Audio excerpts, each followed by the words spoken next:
আসসালামু আলাইকুম রহমতুল্লাহি অবরকাতুহু। সম্মানিত দর্শক, আইসিটি কোর্টে শেখ হাসিনার বিরুদ্ধে যে রায় হলো, এই রায় আওয়ামী লীগের মনে কতটা ভয় ধরাতে পেরেছে, কিংবা শেখ হাসিনা নিজে ব্যক্তিগতভাবে কতটা ভীত সন্ত্রস্ত হয়ে পড়েছেন। তার পরিবারে যারা সদস্য রয়েছেন, তার সন্তান সন্ততি থেকে শুরু করে শেখ পরিবারের অন্যান্য যারা সদস্য রয়েছেন, তারাই বা এই মুহূর্তে কেমন আচরণ করছেন, এই বিষয়গুলো নিয়ে আলোচনা করব। এবং একই সঙ্গে এই আইসিটি কোর্টে যে রায় হলো এবং আগামীতে যে বিচারগুলো চলছে, এটি আওয়ামী লীগের রাজনীতিতে কতটা গুরুত্ব বহন করে, কিংবা আওয়ামী লীগের রাজনীতির পথে কতটা বাধা তৈরি করে, এগুলো নিয়ে সংক্ষেপে আলোচনা করব। আপনারা সবাই জানেন যে এই মামলাগুলো, এগুলিকে বলা হয় রাজনৈতিক মামলা। তো আমাদের দেশে রাজনৈতিক মামলার ক্ষেত্রে কেবলমাত্র যে মামলাগুলো মার্শাল ল কোর্ট, সেই মার্শাল ল কোর্টে যারা সাজাপ্রাপ্ত হয়েছেন তাদের পরিণতি ভোগ করতে হয়েছে। এর বাইরে এই আইসিটি কোর্টে কেবলই মাত্র শেখ হাসিনার জামানাতে, তাও তিনি সফল হয়েছেন দীর্ঘকাল ক্ষমতায় থাকার কারণে। অন্যথায় যদি স্বাভাবিক প্রক্রিয়াতে তিনি যেভাবে বিচার শুরু করেছিলেন, যুদ্ধাপরাধীদের বিচার, তো ওটা যদি স্বাভাবিক গতিতে চলতো, স্বাভাবিক গতিতে চলেছে, কিন্তু যদি রাজনীতিটা স্বাভাবিক গতিতে চলতো, সেক্ষেত্রে ২০১৪ সনের যে নির্বাচন, সেই নির্বাচনে আওয়ামী লীগ ক্ষমতায় আসতো না। ক্ষমতায় আসতো বিএনপি। আর ক্ষমতায় যদি বিএনপি আসতো, তাহলে চিন্তা করুন যে ২০১৪ সন পর্যন্ত কারোরই কিন্তু ফাঁসির আদেশ হয়নি। ফলে ওই সময়ের যে রাজনৈতিক যে মামলাগুলো হয়েছিল, সেই মামলাগুলো থেকে জামাতের সব নেতারা মুক্তি লাভ করতেন। আবার ২০১৯ সনে বা ২০১৮ সনে যে নির্বাচনটা হলো, সেই নির্বাচনে আওয়ামী লীগ আবার ক্ষমতায় আসতো বিএনপির পরিবর্তে। এর কারণ হলো আমাদের দেশে যে ট্রেডিশন, একবার আওয়ামী লীগ একবার বিএনপি, এটাই একটা স্বাভাবিক প্রক্রিয়া। তখন তারা আবার সেই মামলাগুলো পুনরুজ্জীবিত করার চেষ্টা করত, কিন্তু ৫ বছরের মধ্যে তারা স্বাভাবিক প্রক্রিয়াতে তারা এইভাবে সাজা দিতে পারত না। তো এই জিনিসগুলো, অর্থাৎ আইসিটি মামলাতে জামাত নেতাদের যে ফাঁসি হয়েছে, বিএনপি নেতাদের যে ফাঁসি হয়েছে, এটার একমাত্র কারণ হলো ১৪ থেকে ২৪ পর্যন্ত টানা ১০টি বছর শেখ হাসিনা যে নিজ হাতে ক্ষমতাগুলো পরিচালনা করতে পেরেছেন, এর ফলে সেই তার জামানাতে যে রাজনৈতিক মামলাগুলো, সেই মামলাগুলোতে একটা নতুন ইতিহাস তৈরি করেছে। তো শেখ হাসিনার সেই যে যাকে বলা হয় তার যে অভিজ্ঞতা, বা তার জামানাতে যেভাবে বিচার ব্যবস্থা চলেছে, সেই বিচার ব্যবস্থায় একটি মামলাকে পূর্ণতা দেওয়ার জন্য বহু বছর অপেক্ষা করতে হয়েছে। যে মামলা তিনি শুরু করেছিলেন সেই ২০১০ সনে, দেখা গেল যে জামাতের নেতা এটিএম আজহার সাহেব, তার সাজা তখনও কার্যকর হয়নি। তো এমনকি এই যে ধরুন মৃত্যুদণ্ডপ্রাপ্ত আসামি ছিলেন লুৎফুজ্জামান বাবর, কিংবা আরও কয়েকজন যারা ছিলেন ২১শে আগস্টের গ্রেনেড হামলা মামলাতে, আব্দুল সালাম পিন্টু, সাবেক মন্ত্রী। তো তারাও কিন্তু দেখেন এই রাজনৈতিক পট পরিবর্তনের সঙ্গে সঙ্গে তারা জেলখানা থেকে বের হয়ে গেছে।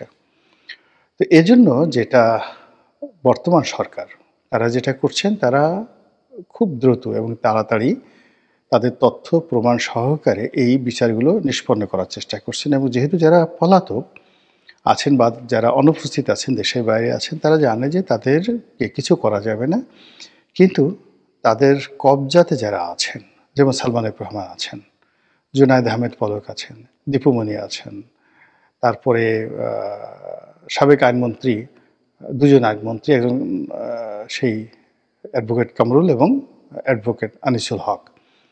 তো ওনাদেরকে যদি সেই জামাত নেতাদের মতো করে ফাঁসিতে টানানো যায়, তাহলে আওয়ামী লীগের মধ্যে একটা কান্নার রোল পড়ে যাবে, তাদের মধ্যে একটা আতঙ্ক ছড়িয়ে পড়বে, সবাই ভীত সন্ত্রস্ত হয়ে পালাতে থাকবে।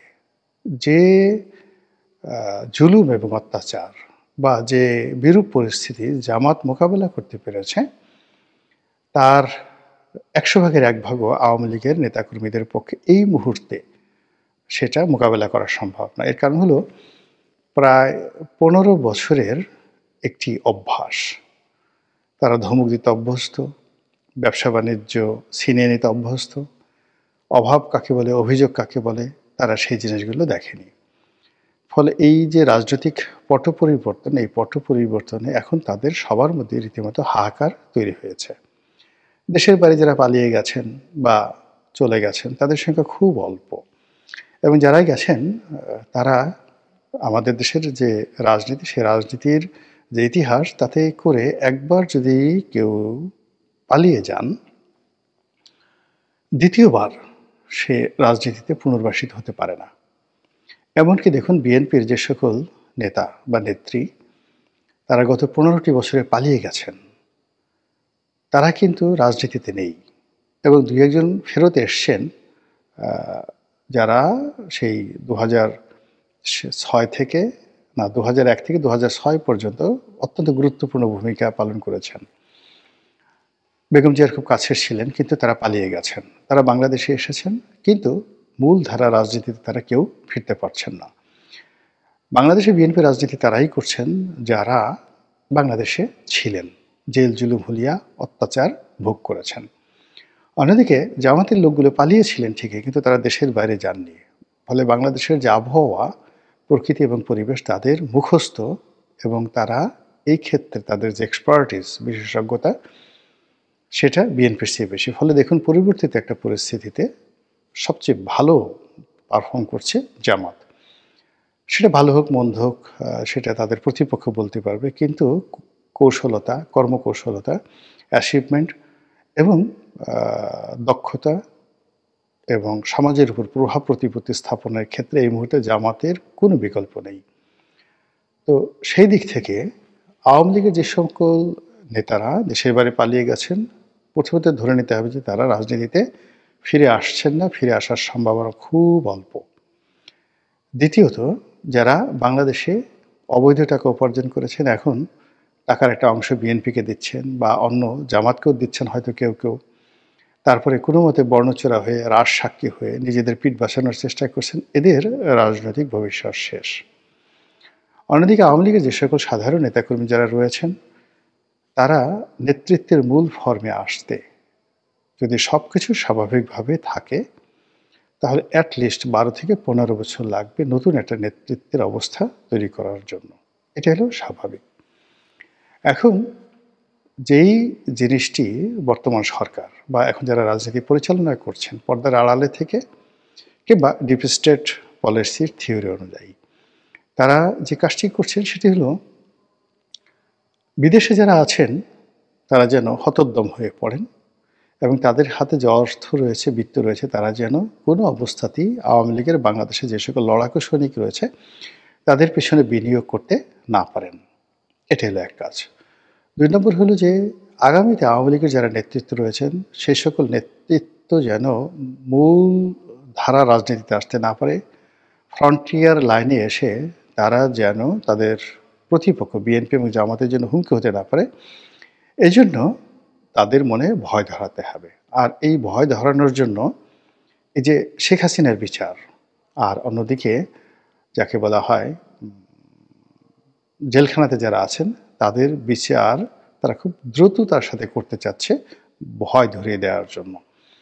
তো আসলে এর ফলে কি হবে আগামীতে, সে বিষয়গুলো নিয়ে আমি আলোচনা করব। কিন্তু ইতিমধ্যে যেটি আপনারা লক্ষ্য করেছেন যে শেখ হাসিনার বিচারের রায় হওয়ার সঙ্গে সঙ্গে কন্টেম্পোরারি আরও কতগুলো খবর সামনে চলে এসেছে।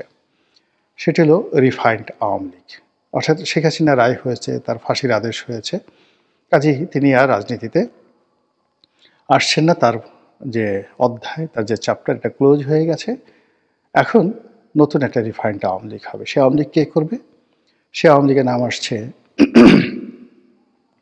জনাব সাবির হোসেন চৌধুরীর, সে আওয়ামী লীগের নেতৃত্বের নাম আসছে সেলিনা হায়াত আইভীর। সত্য মিথ্যা এটা কোনো বিষয় নয়, বা তাদের সঙ্গে কারো যোগাযোগ হয়েছে কি হয়নি এটা কোনো বিষয় নয়, কিন্তু এই প্রচারগুলো করা হচ্ছে। আর এই প্রচারগুলো করা হচ্ছে মূলত আওয়ামী লীগের যারা মূল নেতৃত্ব রয়েছেন তাদেরকে হতোদ্যম করে দেওয়ার জন্য। আপনারা সবাই জানেন যে সেলিনা হায়াত আইভী ডাই হার্টেড আওয়ামী লীগ, এতে কোনো সন্দেহ নেই। কিন্তু আওয়ামী লীগের সঙ্গে তার সম্পর্কটা ঠিক ওইরকম হৃদ্যতাপূর্ণ ছিল না। শেখ হাসিনা সবসময়ই জনাব শামীম ওসমানকে বেশি পছন্দ করতেন আইভীর তুলনায়। আর আইভী বা শামীম ওসমান তারা নারায়ণগঞ্জের রাজনীতিতে ইটস কোয়াইট ওকে। কিন্তু ন্যাশনাল পলিটিক্সে আওয়ামী লীগের সেক্রেটারি রূপে বা যাকে বলা হয় আওয়ামী লীগের কোনো গুরুত্বপূর্ণ পদপদবিতে থেকে সারা বাংলাদেশের নেতাকর্মীদের মধ্যে যাকে বলা হয় একটা প্রভাব বিস্তার করবেন, এটা সেলিনা হায়াৎ আইভীকে দ্বারা হবে না, নাম্বার 1। নাম্বার 2 হলো যে সাবির হোসেন চৌধুরীকে দেওয়া হবে না। সাবির হোসেন চৌধুরী বেসিক্যালি ভদ্রলোক মানুষ। তার জন্য সবচেয়ে উত্তম যেটা ছিল, তিনি যদি স্পোর্টস মিনিস্টার হতেন, তিনি যদি বন পরিবেশ মন্ত্রী যেটা ছিলেন সেটাকে পূর্ণ মাত্রায় কাজ করতে পারতেন, এবং তিনি যদি ফরেন মিনিস্টার হতেন, পররাষ্ট্রমন্ত্রী হতেন, তাহলে তিনি সবচেয়ে ভালো করতেন। এমনকি স্পিকার হিসেবে তিনি ভালো করতেন, রাষ্ট্রপতি হিসেবে তিনি ভালো করতেন। কিন্তু তার যে বডি কনস্ট্রাকশন এবং তার সঙ্গে সঙ্গে তার বয়স কিন্তু একেবারে তিনি নেহায়েত কচি খোকা নন, তার যথেষ্ট বয়স হয়েছে। তো মাঠে রাজনীতি তিনি আসলে কখনো করেননি। শেখ হাসিনা তাকে পিক করেছেন এলিট সোসাইটি থেকে। অর্থাৎ একটা সময় আওয়ামী লীগের মধ্যে ধনাঢ্য ব্যক্তিদের অভাব ছিল। শিক্ষিত এবং সম্ভ্রান্ত পরিবার থেকে এসে কেউ আওয়ামী লীগের রাজনীতি করবে এই কথাটা আসলে লোকজন বিশ্বাস করত না। এই জন্য আওয়ামী লীগ সেই 1991 সনের পর থেকে ধনীদের মধ্য থেকে, উচ্চ বংশীয় লোকজনের মধ্য থেকে, সেনাবাহিনীর কর্মকর্তাদের মধ্য থেকে, আমলা কামলাদের মধ্য থেকে আস্তে আস্তে তারা কিন্তু রিক্রুট করতে থাকে। তো এরই ধারাবাহিকতায় সাবির হোসেন চৌধুরী যে নন পলিটিক্যাল পার্সন, তিনি একজন এমিনেন্ট ব্যবসায়ী, ভালো পরিবার থেকে আসছেন, কিন্তু রাজনীতির সঙ্গে তার কোনো সম্পৃক্ততা ছিল না। তো সামহাও তার সঙ্গে সালমান এফ রহমানের একটা ভালো সম্পর্ক ছিল, পারিবারিক সম্পর্ক, তাদের মধ্যে আত্মীয় হয় দুঃসম্পর্কে। তারপরে শেখ হাসিনার খুব ঘনিষ্ঠ একজন মানুষ ছিলেন, তার নাম হলো জনাব হারুনা রশিদ, নোয়াখালী থেকে এমপি হয়েছিলেন। তিনি মূলত শেখ কামালের খুব ঘনিষ্ঠ বন্ধু, এই কারণে শেখ হাসিনা তাকে খুব পছন্দ করতেন। তো আবাহনী ক্লাবের কারণে সাবির হোসেন চৌধুরী এমনি ক্রীড়া অনুরাগী অনেক আগের থেকেই। তো তিনি আবাহনী ক্লাবের সাথে জড়িত ছিলেন। তো সেই আবাহনী ক্লাবের সাথে আবার হারুন সাহেবের খুব ভালো সম্পর্ক, তিনিও সেটার পরিচালক ছিলেন, সালমান এফ রহমান সেটার পরিচালক ছিলেন। সেই সুবাদে সাবির হোসেন চৌধুরী শেখ হাসিনার কাছাকাছি চলে যান বা শেখ হাসিনা সাবির হোসেন চৌধুরীর ব্যাপারে ইন্টারেস্টেড হন। আর অন্যদিকে ফুটবল নিয়ে, ক্রিকেট নিয়ে তার যে অভিজ্ঞতা, সেই কারণে তিনি রাজনীতিতে আসেন এবং শেখ হাসিনা তাকে পলিটিক্যাল সেক্রেটারি বানিয়েছেন, সচিব বানিয়েছেন। তিনি প্রাণান্ত চেষ্টা করেছেন। 21 আগস্টের গ্রেনেড হামলাতে তিনি আহত হয়েছেন এবং 2001 থেকে 2006 সনের এই সময়টিতে তিনি বিএনপির দ্বারা নিদারুণভাবে নির্যাতিত হয়েছেন। কিন্তু তৃণমূলের রাজনীতি বলতে যেটি বোঝায়, যেটি আব্দুর রাজ্জাক সাহেব যেটি করে গেছেন, তোফায়েল সাহেব যেটি করে গেছেন, আমু সাহেব যেটা করে গেছেন, সারা বাংলাদেশ চষে বেড়ানোর যে রাজনীতি আব্দুল জলিল যেটা করে গেছেন, ইভেন ওবায়দুল কাদের সাহেব যেটা করে গেছেন, এটা বেসিক্যালি সাবির হোসেন চৌধুরীকে দ্বারা সম্ভব নয়। তিনি এই কাজে অভ্যস্ত নয়। তিনি যদি এক সপ্তাহ মানে সেই দক্ষিণ বাংলায় ঘুরে আসেন, তারপরে তাকে অন্ততপক্ষে 2 মাস ট্রিটমেন্টের জন্য সুইজারল্যান্ডে থাকতে হবে। তো এই জিনিসগুলো বাস্তব সম্ভব নয়। ফলে দেখুন সাবির হোসেন চৌধুরীর পক্ষ থেকে কিন্তু কোনো টুশব্দ বা রা নেই। তো লোকজন প্রচার করা হচ্ছে এই কারণে মূলত আওয়ামী লীগকে অবদমিত করার জন্য। তো এখানে একটা ব্যাপার হলো যে আওয়ামী লীগ কিন্তু অবদমিত হচ্ছে না। অবদমিত হচ্ছে না এই কারণে যে আওয়ামী লীগ যারা দেশের বাইরে আছেন, বিশেষ করে ইন্ডিয়াতে যারা আছেন, তারা শতভাগ একদম 100% 19-20 নয়, তারা বিশ্বাস করেন যে তারা বাংলাদেশে ফিরে আসতে পারবেন এবং ফিরে আসবেন। দ্বিতীয়ত তারা বিশ্বাস করেন যে ভারতের সাহায্য ছাড়া বাংলাদেশে কেউ রাষ্ট্র ক্ষমতা পরিচালনা করতে পারবে না, কেউ ক্ষমতায় থাকতে পারবে না। আর ভারত কোনো অবস্থাতেই আওয়ামী লীগের বিকল্প অন্য কাউকে তারা গ্রহণ করছে না বা করবে না। তো এই কারণে কি হলো দেখুন, এই রায় ঘোষণার পরে আওয়ামী লীগের যে তৎপরতা, এই তৎপরতা কিন্তু আগের যে কোনো সময়ের চেয়ে বেড়ে গেছে এবং আগামীতে আরও বাড়বে। ওই যে 32 নম্বর এক যাকে বলা হয় ডাকসুর নেত্রী, তিনি সেই যে তৎপরতা দেখিয়েছেন, তার জবাবে তার ময়মনসিংহের বাড়িতে কে বা কারা আগুন লাগিয়ে দিয়েছে। তো এই ঘটনার সঙ্গে আওয়ামী লীগ জড়িত না সেটা পরের বিষয়। ব্যাপার হলো এটা কিন্তু যথেষ্ট আতঙ্ক তৈরি করেছে। ফলে ৩২ নম্বরে যারা গিয়েছেন তাদের সবার মধ্যে আতঙ্ক ছড়িয়ে পড়েছে। কাজেই এই যে আওয়ামী লীগ জানে, যেহেতু তারা রাষ্ট্র ক্ষমতা চালিয়েছে, যেহেতু তারা দীর্ঘদিন বিরোধী দলে থেকেছে এবং এই যে ভারতে তাদের যে নির্বাসন, এই নির্বাসনটা এটা বলতে গেলে চতুর্থ দফা নির্বাচন। পাকিস্তান জামানাতে আইয়ুব খান যখন শাসন ক্ষমতায় এলেন 1957-এ, তখন আওয়ামী লীগের একটা বিরাট শ্রেণী কিন্তু সীমান্ত পাড়ি দিয়ে ভারতে চলে গিয়েছিল। এটা প্রথম। দ্বিতীয়ত মুক্তিযুদ্ধের সময় একটা বিরাট অংশ গিয়েছিল। তৃতীয়ত গিয়েছিল হলো ওই যাকে বলা হয় ১/১১-র সময়। তো ১/১১-র সময় তৃতীয়ত গিয়েছিল ও ৭৫-১৫ আগস্টের পরে গিয়েছিল, ১/১১-র সময় গিয়েছিল। তো ১/১১-র সময় যাওয়ার পরে এর মধ্যে আবার কিন্তু বিএনপি যখন ক্ষমতায় এলো সেই ২০০১ সনে, তখনও কিন্তু বিশাল সংখ্যক লোক ভারতে পালিয়েছিল। যেমন আবুল হাসনাত আবদুল্লাহ, তারপরে শামীম ওসমান, তারা দীর্ঘদিন ভারতে ছিলেন। তো ভারত বদলতে গেলে তাদের সেকেন্ড হোম এবং অনেকের আওয়ামী লীগের অনেক বড় বড় নেতা যারা আছেন তাদের ভারতে কিন্তু বাড়ি আছে, তাদের অনেকের বাড়ি আছে। তো এই ভারতে যাওয়াটাকে তারা এটাকে তেমন কিছু মনে করে না। তো কাজেই অতীতে তারা যেভাবে ভারতে গিয়েছে, আবার বাংলাদেশে এসে তারা যুদ্ধ করেছে, আবার বাংলাদেশে এসে তারা রাষ্ট্র ক্ষমতা দখল করেছে, আবার বাংলাদেশে এসে তারা ইলেকশন করেছে, রাজনীতিতে পুনর্বাসিত হয়েছে। তো সেই দিক থেকে তারা মনে করছে যে এটা তাদের পঞ্চম, সপ্তম বা অষ্টম ভারত যাত্রা। তো কাজেই অতীতের যে অভিজ্ঞতা, সেই অভিজ্ঞতার আলোকে, তাদের ব্যক্তিগত জীবনের আলোকে বা এখন তাদের যে অর্থবিত্ত রয়েছে, ইন্টারন্যাশনাল কানেক্টিভিটি রয়েছে, এটা তাদের কখনো ছিল না। এই যে দেখুন এখন ভারতে বসে তারা যেভাবে সারা দুনিয়া তোলপাড় করছে, একই সঙ্গে তারা ব্রাসেলসে, ফ্রান্সে, অস্ট্রেলিয়াতে, ইংল্যান্ডে, জাপানে, সব জায়গাতে